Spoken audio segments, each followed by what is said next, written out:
the Diakonia Podcast. Hey, this is Eric. I'm back. This is episode 16 of the podcast. For those that are watching and following, thank you so much for listening, for passing these on. The podcast is about Diakonia. If you randomly clicked play for some unknown reason on this, Diakonia is an independent project. It's for a streaming series, a 12-episode season for Netflix, Hulu, Daily Wire. I'm really hoping I could get the attention of the Daily Wire somehow. They're a conservative podcast / everything site these days. They moved in entertainment. I think this would be perfect for them, and I enjoy their podcast. I would enjoy to do work with people like them who I think just want to put out good content, and anyone that just wants to put out good content. But the Daily Wire is putting out really great stuff. This is not a piece that has an agenda to it. This is just hopefully Diakonia is a action superhero sort of style series that's based off of the Marvel series in some ways. It's modeled, I should say, off of them, but it uses for those of you that haven't been watching, it uses the basis of Christian miracles and things that we all know about that have happened throughout the Bible. So the Bible and the stories in the Bible of miracles and some of the amazing things that happen are basically reimagined as if they're happening today, which many Christians think it's possible, when many Christians think they do.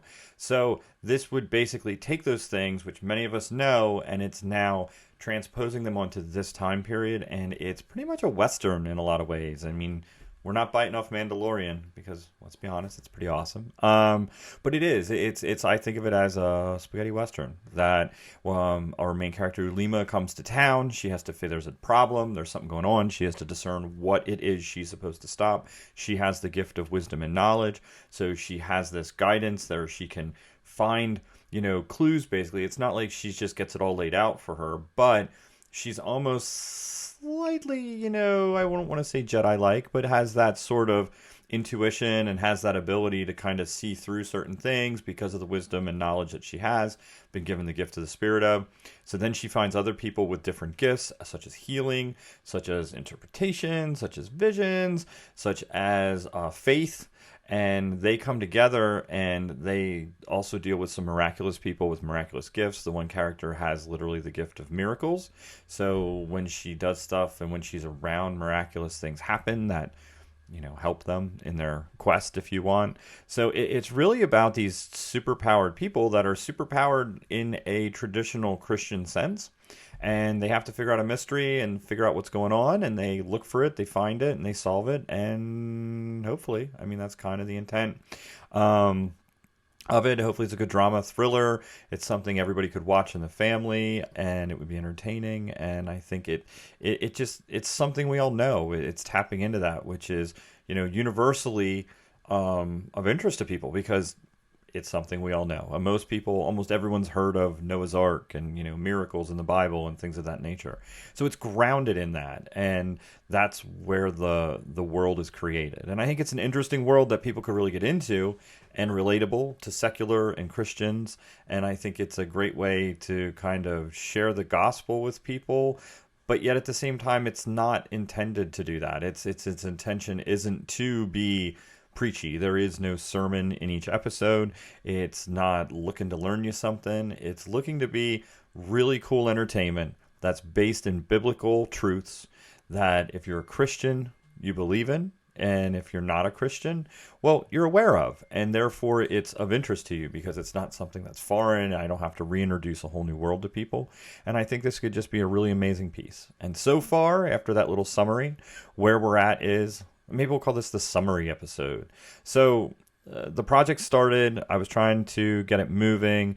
I ended up starting a donor box, which if you can check that out, there'll be a link in the description on the podcast or on the YouTube page or wherever you see this.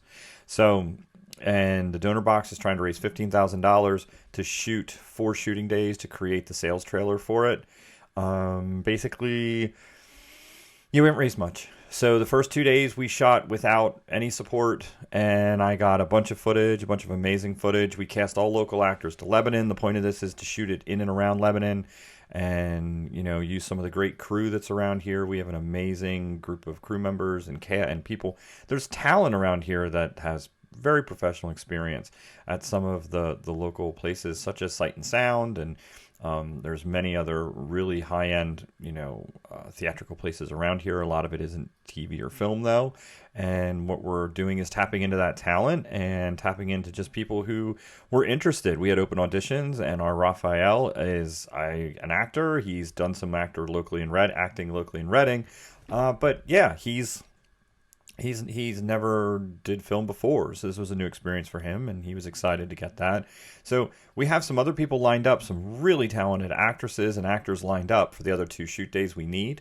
But those days definitely are going to require more resources than the first 2, and we're going to have to raise some of the money to be able to do those. So the podcast is to update you on how it's going and what's going on. And what's going on is we definitely need to raise more money if you want to see this come to fruition, and I hope you do.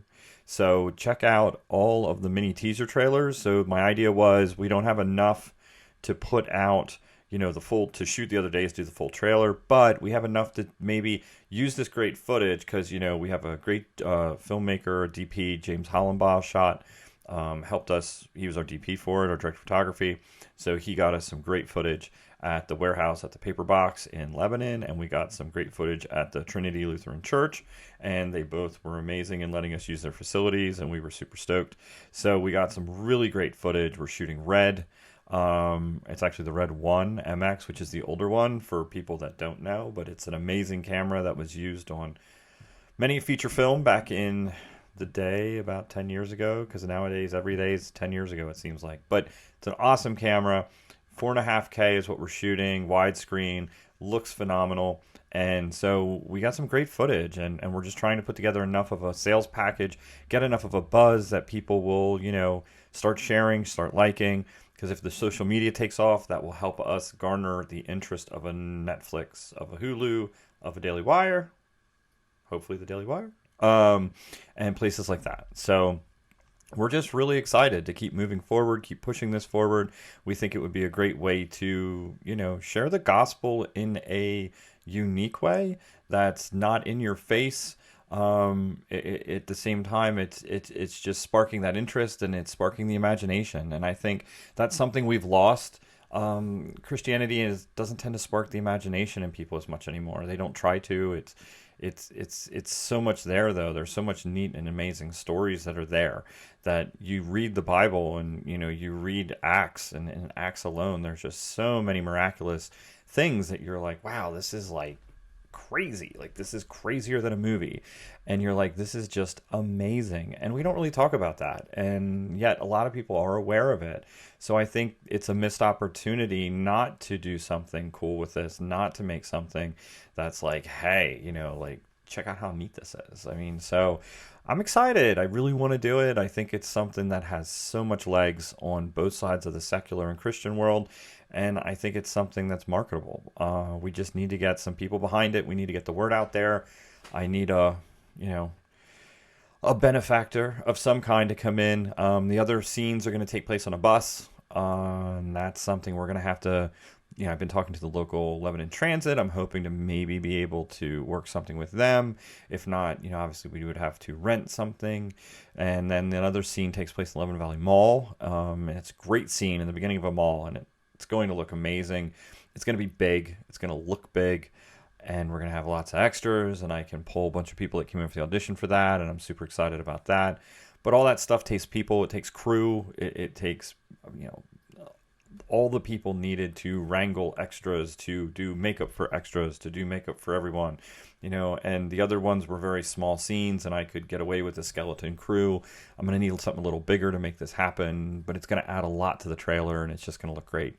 So, and it's going to feature a really cool place in Lebanon. I mean, malls are not exactly the hot topic they used to be, but we have a great one here, and they're super open to the arts, and I'm really thankful they're always into working with me. So just from a Lebanon perspective, if you can support it for that reason, I mean, that'd be amazing. So tell your friends, shoot us a hello, an email, support us for $5. And I think the reward for that is our never-ending gratitude, which is more true than you realize. You can get involved at a higher level and be on set for a day when we do one of the bigger scenes, and that would be a lot of fun, I think, for people. They really haven't experienced what we do. We are not just a camera and two people running around. Like, this is a film set, and we look like a film set, and it's fun, and it's different, and it's a good time. It's hectic, it's crazy, it's awesome, all at the same time. So we need some backing to get there, and if you can, that would be amazing. Share it, tell your friends, woo, tell your church. We're really hoping to figure out a way to get this into churches, like our video, our donor box. If you can send it to your pastor, say, hey, is this something you can show to our church? And just to see if people are interested. Like, that's what we're looking for, just to get it in front of Christians.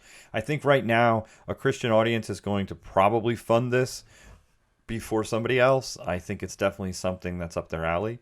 So if we can do that, I'm trying to figure out that way. If you know a way to do it, contact me, please. Let me know, hey, this is how you do it, or contact this office, or go here. We're looking for direction. We're looking for ways to make this take off and make the next move. So thank you for listening to me ramble on the podcast. That's pretty much where it's at. We got a 6th mini teaser out. It's a short one. I think it's cool, though. I think Raphael looks cool. It just is a great shot.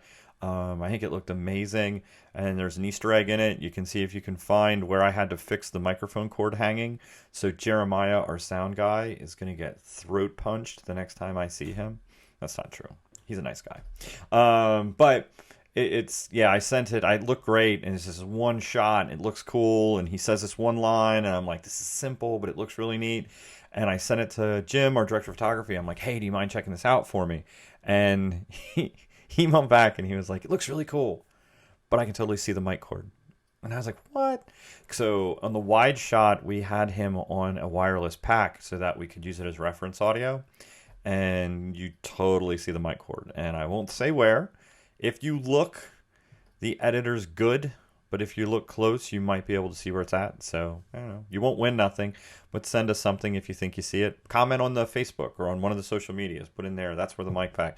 If you're right, I'll tell you. But there, something fun for you. So anyway, thank you so much. Like, share. Thank you for following Diakonia.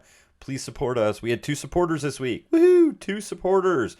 That's amazing for us. That's 2 we generally didn't have. So, yay for us. And if we can make that 4 next week and 6 the next, we can hopefully get this shot in spring and be up and running with it and be getting to shoot some really cool stuff and get it out there. So thank you so much. We appreciate it. And I hope you have a great week and a great Valentine's Day. Go do something fun for Valentine's Day. And thank you so much. The Diakonia Podcast.